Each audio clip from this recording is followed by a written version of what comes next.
পর্যটকদের জন্য খুশির খবর। এবার পূজার মুখে পর্যটকরা পাচ্ছে হাতির পিঠে জঙ্গল সাফারির বাড়তি সুযোগ।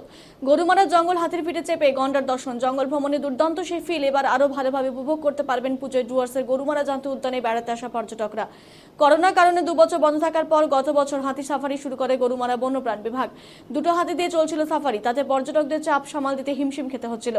গরুমারা বন্যপ্রাণ বিভাগের বনাধিকারী দ্বিজ প্রতিম সেন জানান, পর্যটকদের চাহিদার কথা মাথায় রেখে হাতির সংখ্যা বাড়ানো হচ্ছে। হাতি সাফারিতে যুক্ত করা হচ্ছে আরো 2টো প্রশিক্ষণপ্রাপ্ত হাতিকে। এতে হাতি সাফারিতে পর্যটকদের আসন সংখ্যা বাড়ছে বলে বনাধিকারী জানিয়েছেন। বলতে পারেন এটা উত্তরের আমাজন।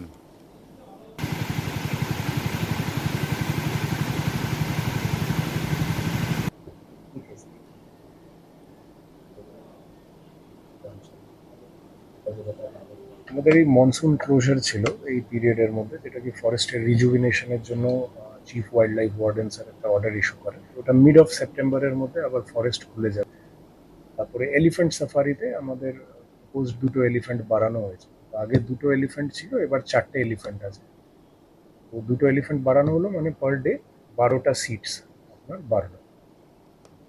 আর রামসাই বাটারফ্লাই গার্ডেনটা আমরা জেলা পরিষদের প্রতি থ্যাঙ্কফুল। জেলা পরিষদের সাথে কোলাবোরেশন, এটার মধ্যে একটা ইনিশিয়েটিভ আছে, এটা আমরা জেলা পরিষদ থেকে এস্টিমেটসও বানানো হয়েছে। তো হোপফুলি ওইটাও খোলা হবে, রামসাই বাটারফ্লাই গার্ডেনটা। ওটা লোকাল এরিয়াতে লাইভলিহুডের জন্য ভালো ইম্প্যাক্ট।